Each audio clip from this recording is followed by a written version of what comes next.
আচ্ছা, কষ্ট ছাড়া কি সৎ পথে টাকা ইনকাম করা যায়? আসসালামু আলাইকুম ভাই। কোনো কাজ কি ছোট?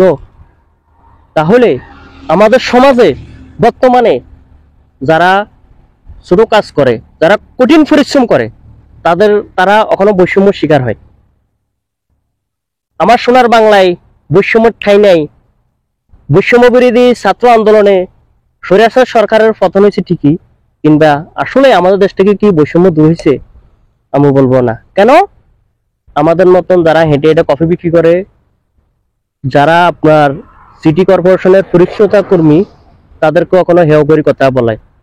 যারা জুতা সেলাই কাজ করে, তাদেরকে হেয় করে কথা বলে। কেন ভাই? এই এই বৈষম্যটা কেন? আমি দেখছি যুক্তরাষ্ট্রে বিসিএস ক্যাডারের ছেলেপেলেরা রিক্সা চালাইতেছে, ওইখানে তো কোনো বৈষম্য নাই। কেন তাইলে আমার সোনার বাংলায় কেন যারা কঠোর পরিশ্রম করে, তাদের ছোট কাজ করে, সে কঠোর পরিশ্রম করি, সে উপার্জন করব কম, সেদিকে সম্মানও পাবেও কম। তাহলে বৈষম্য কিভাবে দূর হইল? আচ্ছা, কষ্ট ছাড়া কি সৎ পথে টাকা ইনকাম করা যায়?